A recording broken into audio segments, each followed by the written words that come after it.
नमस्कार साथियों, स्वागत है आपका हमारे YouTube चैनल में। साथियों, वीडियो को शुरू करने से पहले हमारे चैनल को लाइक, शेयर और सब्सक्राइब जरूर करें ताकि हमें एक मोटिवेशन मिले और इसी प्रकार से हम आपके लिए नई नई वीडियो बनाते रहें। तो साथियों, आज हम चर्चा करने वाले हैं मराठा साम्राज्य के बारे में।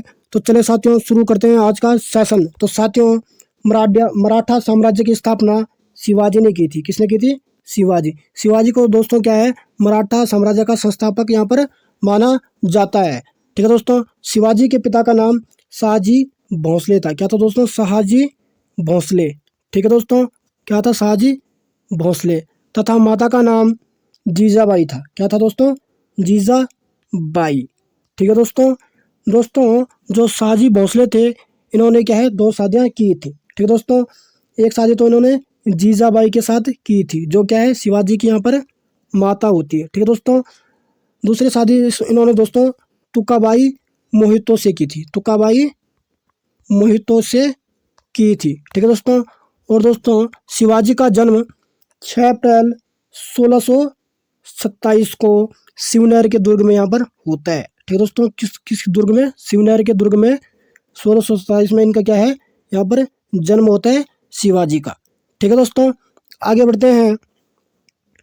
मोडी लिपि का प्रयोग किसके लेखों में किया जाता है? तो दोस्तों, मराठाओं की जो लिपि है उसमें क्या है, मोडी लिपि का यहाँ पर प्रयोग किया जाता है। ठीक है दोस्तों, आगे बढ़ते हैं। दोस्तों, सरजामी प्रथा का संबंध किससे है? तो दोस्तों, सरजामी जो प्रथा है उसका संबंध मराठा भू राजस्व प्रथा की जो प्रणाली थी, ठीक है दोस्तों, उससे यहाँ पर संबंधित है।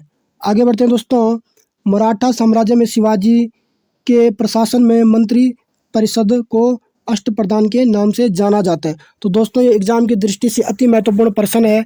इस प्रकार से एग्जाम में कभी कभी क्वेश्चन पूछ ले जाते हैं कि शिवाजी के मंत्री परिषद को किस नाम से जाना जाता था। ठीक है दोस्तों, तो शिवाजी के मंत्री परिषद को क्या है दोस्तों, यहाँ पर अष्टप्रधान के नाम से यहाँ पर जाना जाता था। अगला क्वेश्चन है दोस्तों, यहाँ पर शिवाजी ने अपनी राजधानी कहाँ स्थापित की थी? तो दोस्तों, शिवाजी ने अपनी राजधानी रायगढ़ में यहाँ पर स्थित थी।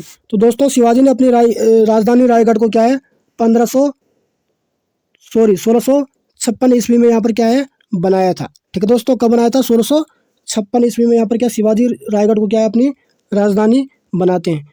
आगे बढ़ते हैं। दोस्तों, तृतीय आंग्ल मराठा युद्ध में पेशवा ने किसके सामने समर्पण किया था? तो दोस्तों, तृतीय आंग्ल मराठा युद्ध में उस समय जो पेशवा था दोस्तों, उसने क्या है, जॉन मैकालम के सामने क्या यहाँ पर समर्पण कर दिया था। तो दोस्तों, तृतीय आंग्ल मराठा युद्ध 1817 से 1819 तक होता है। ठीक है दोस्तों, जिसमें क्या है, मराठाओं की क्या यहाँ पर हार हो जाती है। ठीक है दोस्तों, और इसी युद्ध में क्या है, पेशवा का जो वंशानुगत पद जो होता था दोस्तों, उसको यहाँ पर क्या है, समाप्त कर दिया जाता है। ठीक है दोस्तों, अगर एग्जाम में इस प्रकार से क्वेश्चन पूछा जाए कि किस आंग्ल मराठा युद्ध के दौरान क्या है, पेशवा के पद को समाप्त कर दिया जाता है, तो दोस्तों, तृतीय आंग्ल मराठा युद्ध में हार जाने के कारण क्या है, जो पेशवा का वंशानुगत पद जो होता था दोस्तों, उसको क्या है, यहाँ पर क्या है, समाप्त कर दिया गया था। तो दोस्तों, टोटल आंग्ल मराठा युद्ध 3 हुए हैं। ठीक है दोस्तों, प्रथम आंग्ल मराठा युद्ध 1782 में सालाबाई की संधि के साथ यहाँ पर खत्म हुआ था। ठीक है दोस्तों, और दूसरा आंग्ल मराठा युद्ध दोस्तों यहाँ पर 1803 से 1805 के मध्य यहाँ पर लड़ा जाता है। ठीक है दोस्तों, तो तीनों मराठा युद्धों को याद रखना। आगे बढ़ते हैं। दोस्तों, पानीपत का तीसरा युद्ध मराठा और अफगान शासक अहमद शाह अब्दाली के मध्य वर्ष 1761 में लड़ा गया, जिसमें मराठों की पराजय होती है। तो दोस्तों, पानीपत के टोटल 3 युद्ध हुए हैं। तीसरा युद्ध कब हुआ? 1761 में हुआ था। ठीक है दोस्तों, अहमद शाह अब्दाली और मराठाओं के मध्य यह युद्ध लड़ा गया, जिसमें क्या है, मराठाओं की पराजय होती थी। ठीक है दोस्तों, और पानीपत का प्रथम युद्ध, ठीक है दोस्तों, पानीपत का प्रथम युद्ध कब होता है? 1526 में बाबर और इब्राहिम लोदी के बीच में। ठीक है दोस्तों, और पानीपत का दूसरा युद्ध दोस्तों 1556 में होता है दोस्तों, अकबर और हेमू के बीच। ठीक है दोस्तों, तो तीनों युद्धों को आप नोट डाउन कर लीजिएगा। आगे बढ़ते हैं। दोस्तों, वर्ष 1700 से आगे मुगल साम्राज्य के विरुद्ध संघर्ष का नेतृत्व किस मराठा संरक्षिका ने किया था? तो किसने किया था दोस्तों? ताराबाई ने। ठीक है दोस्तों, आगे बढ़ते हैं दोस्तों। संभाजी के पश्चात मराठा शासन को किसने सरल और कारगर बनाया था? तो किसने बनाया था दोस्तों? बालाजी विश्वनाथ ने। आगे बढ़ते हैं दोस्तों। औरंगजेब की मृत्यु के समय मराठा नेतृत्व किनके हाथों में था? ठीक है दोस्तों, जब क्या है औरंगजेब की मृत्यु हो जाती थी तो उस दौरान क्या है मराठाओं को जो नेतृत्व करते हैं वो कौन करती है? ताराबाई करती है। ठीक है दोस्तों, आगे बढ़ते हैं दोस्तों। बीजापुर के सुल्तान ने अफजल खान नामक सरदार को वर्ष 1659 में शिवाजी को बंदी बनाने के लिए भेजा था। ठीक है दोस्तों, परंतु शिवाजी ने इसे ही शिविर में जाकर उसकी हत्या कर दी थी। आगे बढ़ते हैं दोस्तों। शिवाजी ने मुगलों को किस युद्ध में हराया था? तो दोस्तों सलेहार का जो युद्ध होता है उसमें क्या शिवाजी मुगलों को हराते हैं। ठीक है दोस्तों, आगे बढ़ते हैं दोस्तों। शिवाजी के अष्टप्रधान, ठीक है दोस्तों, यहाँ पर मंत्री दिए हुए हैं, यहाँ पर विभाग दिए हुए हैं। ठीक है, तो जो मजूमदार या अमात्य होता था दोस्तों वो क्या है? यह वित्त मंत्री होता था। ठीक है दोस्तों, अगला दोस्तों सुमंतिया दबीर। ठीक है दोस्तों, विदेश विभाग का दरबारी शिष्टाचार जो होता था दोस्तों उसको क्या सुमंतिया दबीर कहा जाता था। ठीक है दोस्तों, अगला है दोस्तों सुरनवीस या चिटनिस यानी सचिव। ठीक है, तो पत्राचार विभाग जो होता था दोस्तों, ठीक है, उसका यहाँ पर नाम होता था ये पेशवा यानी दोस्तों प्रधानमंत्री जो होते थे। ठीक है दोस्तों, अष्टप्रधान का प्रमुख होता था। ठीक है दोस्तों, जो समस्त प्रशासन का निरीक्षण करता था। ठीक है दोस्तों, यह नागरिक और सैनिक मामलों का सर्वोच्च अधिकारी होता था। कौन होता था? अष्टप्रधान। ठीक है दोस्तों, पेशवा। आगे बढ़ते हैं दोस्तों। वाक्यानवीस मंत्री या आधुनिक गृह मंत्री के समान था। ठीक है दोस्तों, जिस प्रकार क्या है जो हमारे गृह मंत्री होते हैं उसी प्रकार से क्या होता था उस समय वाक्यानवीस मंत्री। अगला दोस्तों न्यायाधीश यानी न्याय विभाग का जो प्रमुख होता था। ठीक है दोस्तों, अगला दोस्तों सेनापति या सर ए नौबत, सेना का जो प्रधान होता था उसको सेनापति यहाँ पर कहा जाता था। अगला दोस्तों पंडित राव यानी धर्म व दान विभाग का जो मंत्री होता था उसको क्या है? पंडित राव यहाँ पर कहा जाता था।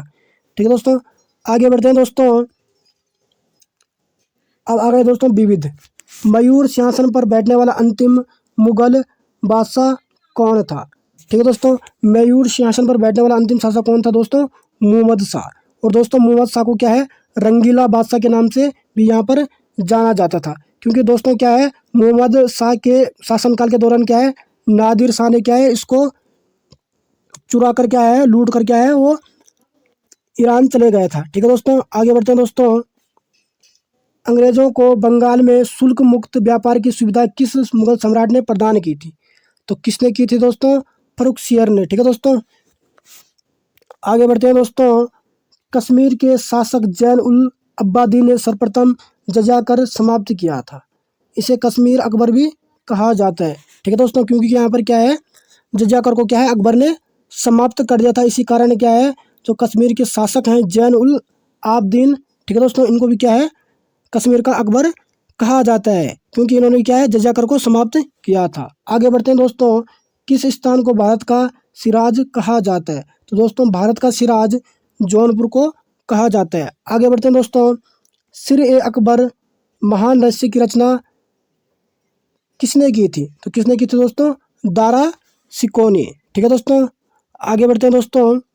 हैदराबाद के स्वतंत्र राज्य का संस्थापक कौन था? तो कौन था दोस्तों? चिंकलिज खां। ठीक है दोस्तों, उसने क्या हैदराबाद में क्या एक स्वतंत्र राज्य की स्थापना की थी। आगे बढ़ते हैं दोस्तों। नादिर शाह के आक्रमण के समय मुगल शासक कौन था? तो दोस्तों कौन था? मुहम्मद शाह।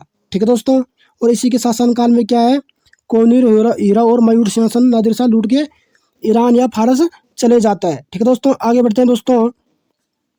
मुहम्मद शाह के शासनकाल में हिजड़ों तथा महिलाओं के लिए एक वर्ग का राजकाज में सर्वाधिक प्रभुत्व था। ठीक है दोस्तों, आगे बढ़ते हैं दोस्तों। बहमनी राज्य की स्थापना किसने की थी? तो दोस्तों बहमनी राज्य की स्थापना हसन गंगू ने 1347 में यहाँ पर की थी। ठीक है दोस्तों, आगे बढ़ते हैं। मुगल काल में किस बंदरगाह को बाब उल मक्का द्वार कहा जाता है? तो जो सूरत बंदरगाह है दोस्तों उसको क्या है यहाँ पर बाब उल मक्का के नाम से भी जाना जाता है। अगला है दोस्तों हितोपदेश का फारसी अनुवाद किसने किया था? तो दोस्तों हितोपदेश का फारसी अनुवाद ताजुल माली ने यहाँ पर किया था। ठीक है दोस्तों, आगे बढ़ते हैं दोस्तों। जय सिंह द्वितीय ने दिल्ली में खगोलीय वेधशाला का निर्माण करवाया था। ठीक है दोस्तों, जिसे वर्तमान में जंतर मंतर कहा जाता है। तो दोस्तों ये एग्जाम की दृष्टि से बहुत ही महत्वपूर्ण है कि जंतर मंतर का निर्माण किसने करवाया था। तो किसने करवाया था दोस्तों? जय सिंह द्वितीय ने। ठीक है दोस्तों, आगे बढ़ते हैं। विश्व का सबसे बड़ा गुम्बद कौन सा है? दोस्तों कौन सा है? गोल गुम्बद। ठीक है दोस्तों, जो कहाँ पर है? बीजापुर में यहाँ पर स्थित है। अगला है दोस्तों, मुस्लिम शासकों में किसे उसकी प्रजा जगत गुरु कहकर पुकारती थी? ठीक है दोस्तों, जो इब्राहिम शाह द्वितीय था दोस्तों, उसको क्या है? उसकी प्रजा जगत गुरु कहकर यहाँ पर पुकारती थी। आगे बढ़ते हैं। अंतिम मुगल बादशाह बहादुर शाह जफर द्वितीय के पिता का नाम क्या था? तो दोस्तों क्या था? अकबर शाह द्वितीय। ठीक है दोस्तों, वजीर गाजुद्दीन ने दिल्ली में मुगल बादशाह शाह आलम द्वितीय को प्रवेश नहीं करने दिया था। ठीक है दोस्तों, तो दोस्तों अगर एग्जाम में इस प्रकार से क्वेश्चन पूछा जाए कि मुगल बादशाह शाह आलम द्वितीय को दिल्ली में आने से किसने रोका था? तो किसने रोका था दोस्तों? वजीर गाजुद्दीन ने। ठीक है दोस्तों, आगे बढ़ते हैं दोस्तों। मुगलों ने नवरोज का त्यौहार किससे ग्रहण किया था? तो दोस्तों मुगलों का जो नवरोज का त्यौहार होता है दोस्तों, इन्होंने क्या है? इसको पारसियों से लिया था। आगे बढ़ते हैं। प्रत्येक वर्ष कृषि की जाने वाली उपजाऊ भूमि को क्या कहा जाता है? क्या कहा जाता है दोस्तों? पोलज। ठीक है दोस्तों, यहाँ पर दोस्तों क्या है? सिख संप्रदाय के 10 गुरुओं का यहाँ पर क्या है? जिक्र किया गया। ठीक है दोस्तों, सिख संप्रदाय के संस्थापक कौन थे दोस्तों? यहाँ पर गुरु नानक थे। कौन थे दोस्तों? गुरु नानक। ठीक है दोस्तों, और जो गुरु नानक थे दोस्तों, ये क्या है? बाबर और हुमायूं के समकालीन थे। किसके समकालीन थे? बाबर और हुमायूं के समकालीन रहे हैं। कौन? गुरु नानक। ठीक है दोस्तों, जो क्या है? सिख संप्रदाय के क्या है? यहाँ पर संस्थापक है। ठीक है दोस्तों, नानक इनका कार्यकाल रहा है 1459 से 1539 तक। ठीक है दोस्तों, ये क्या है? सिख धर्म के संस्थापक है। कौन है? गुरु नानक। अगले हुए हैं दोस्तों सिखों के दूसरे गुरु, गुरु अंगद। ठीक है दोस्तों, इनका कार्यकाल 1539 से 1552 तक रहा है। ठीक है, इन्होंने किया दोस्तों गुरुमुखी लिपि के जनक। ठीक है दोस्तों, और विवाह पद्धति लवन का प्रचलन। तो दोस्तों गुरुमुखी लिपि का जनक कौन है? तो कौन है दोस्तों? गुरु अंगद। ठीक है दोस्तों, और इन्होंने क्या है? हिंदुओं से एक अलग विवाह पद्धति लवन को प्रचलन किया था। ठीक है दोस्तों, तो विवाह पद्धति लवन को का प्रचलन किसने किया था? तो किसने किया था? गुरु अंगद ने। ये भी क्या है? एग्जाम की दृष्टि से अति महत्वपूर्ण प्रश्न हो जाता है। ठीक है दोस्तों, अगला है दोस्तों गुरु अमरदास। इनका कार्यकाल 1552 से 1574 तक रहता है। ठीक है दोस्तों, सिख धर्म के प्रसार हेतु 22 गद्यों का इन्होंने निर्माण किया था, गुरु अमरदास ने। ठीक है दोस्तों, आगे बढ़ते हैं दोस्तों। रामदास, चौथे गुरु कौन थे दोस्तों सिखों के? रामदास। इनका कार्यकाल 1574 से 1581 तक यहाँ पर रहा है। इन्होंने क्या है? जो पंजाब का स्वर्ण मंदिर के नाम से जो गुरुद्वारा जाना जाता है, ठीक है, अमृतसर, तो उसकी स्थापना इन्होंने यहाँ पर की थी। ठीक है दोस्तों, तो अमृतसर की स्थापना किसने की दोस्तों? गुरु रामदास ने, जो सिखों की क्या है? चौथे गुरु थे। ठीक है दोस्तों, अगला है दोस्तों पांचवें गुरु अर्जुन सिंह, गुरु अर्जुन देव। ठीक है दोस्तों, इनका कार्यकाल 1581 से 1606 तक रहा है। गुरु ग्रंथ साहिब का संकलन व अमृतसर में हरमंदिर साहिब स्वर्ण मंदिर का निर्माण करवाया था। ठीक है दोस्तों, किसने करवाया था? गुरु अर्जुन ने। ठीक है दोस्तों, सिखों का पवित्र ग्रंथ है गुरु ग्रंथ साहिब। ठीक है दोस्तों, जिसको क्या है? आदि ग्रंथ के नाम से भी जाना जाता था। उनकी स्थापना किसने की थी? गुरु अर्जुन सिंह ने। ठीक है दोस्तों, और दोस्तों इन्हें क्या है? जहांगीर ने फांसी दी थी। क्यों दी थी? क्योंकि इन्होंने यहाँ पर क्या है? खुसरो की सहायता की थी। ठीक है दोस्तों, इसके कारण क्या है? गुरु अर्जुन देव को क्या है? जहांगीर ने फांसी पर लटका दिया था यहाँ पर। ठीक है दोस्तों, तो दोस्तों एग्जाम से इस प्रकार से क्वेश्चन पूछा जा सकता है कि किस सिख गुरु को जहांगीर के द्वारा फांसी दी दी गई? तो जो सिखों के पांचों गुरु हुए हैं अर्जुन देव, उनको क्या है? जहांगीर ने यहाँ पर क्या है? फांसी दी। अगला है दोस्तों हरगोविंद सिंह। ठीक है दोस्तों, इनका कार्यकाल 1606 से 1645 तक रहा है। ठीक है दोस्तों, इसमें इन्होंने क्या है? अकाल तख्त की स्थापना की थी तथा सिखों को एक योद्धा जाति में प्रशिक्षित किया था इन्होंने। ठीक है दोस्तों, आगे बढ़ते हैं। सातवें गुरु आते हैं हर राय। ठीक है दोस्तों, इनकी मृत्यु क्या है? इनका कार्यकाल 1645 से 1661 तक रहता है। मुगलों के उत्तराधिकारी युद्ध में भाग लिया। ठीक है दोस्तों, अपने पुत्र राम राय को मुगल दरबार में भेजा था। किसने भेजा था? हर राय ने। ठीक है दोस्तों, आगे बढ़ते हैं दोस्तों। हरकिशन, 8वें गुरु होते हैं सिखों के हरकिशन। इनका कार्यकाल 1661 से 1664 के मध्य यहाँ पर रहता है। अल्प वयस्क अवस्था में इनकी मृत्यु हो जाती है। ठीक है दोस्तों, इससे एक महत्वपूर्ण प्रश्न हमारे यहाँ बनता है कि किस सिख गुरु की मृत्यु चेचक के कारण हुई थी। ठीक है दोस्तों, उनको क्या है, चेचक की बीमारी हुई थी। किसको? हरकिशन को, जिसके कारण क्या है, इनकी यहाँ पर मृत्यु हो जाती थी। ठीक है दोस्तों, अगला दोस्तों 9वें गुरु, गुरु तेग बहादुर। इनका कार्यकाल 1664 से 1675 तक रहता है। ठीक है दोस्तों, औरंगजेब द्वारा फांसी दी गई। ठीक है दोस्तों, जो सिखों के 9वें गुरु हुए हैं दोस्तों, उनको क्या है, औरंगजेब ने यहाँ पर फांसी दी है, क्योंकि उन्होंने क्या है, मुस्लिम धर्म को मानने से यहाँ पर इनकार कर दिया था, जिसके कारण क्या औरंगजेब ने इनको क्या है, फांसी दे दी। किसको? गुरु तेग बहादुर को। एग्जाम में इस प्रकार से भी क्वेश्चन पूछा जा सकता है कि किस सिख गुरु को क्या है, मुस्लिम धर्म स्वीकार नहीं करने के कारण यहाँ पर औरंगजेब के द्वारा फांसी दे दी गई थी। तो गुरु तेग बहादुर को। ठीक है दोस्तों, अगला दोस्तों सिखों के 10वें गुरु होते हैं दोस्तों गुरु गोविंद सिंह। ठीक है दोस्तों, इनका कार्यकाल 1675 और 1708 तक रहता है। ये सिखों के 10वें एवं अंतिम गुरु थे। ठीक है दोस्तों, कौन? गुरु गोविंद सिंह। ये सिखों के 10वें और अंतिम गुरु होते हैं। ठीक है दोस्तों, इनका जन्म पटना 1666 ईस्वी में हुआ था। ठीक है दोस्तों, इन्होंने खालसा पंथ की स्थापना की थी। किसने? गुरु हरगोविंद सिंह ने। सिखों के लिए 5 ककार यानी केस, कंगा, कृपाण, कच्छा एवं कड़ा अनिवार्य के गुरु पद की समाप्ति की तथा गुरु ग्रंथ साहिब को ही गुरु घोषित किया था। किसने? गुरु हरगोविंद सिंह ने। यहाँ पर इन्होंने क्या है, जो गुरु पद था उसको ही इन्होंने समाप्त कर दिया, इसलिए सिखों के सिर्फ 10 ही गुरु हुए हैं। ठीक है दोस्तों, और इस प्रकार दोस्तों एक अन्य महत्वपूर्ण प्रश्न है कि गुरु नानक और गुरु गोविंद सिंह के नाम से सिक्के किसने चलवाए थे? तो किसने चलाए थे? बंदा बहादुर ने। किसने? बंदा बहादुर जो था उसने क्या है, गुरु नानक और गुरु गोविंद सिंह के नाम से यहाँ पर क्या है, सिक्के चलवाए थे। तो दोस्तों अगर सेशन पसंद आया होगा तो लाइक कीजिए, शेयर कीजिए।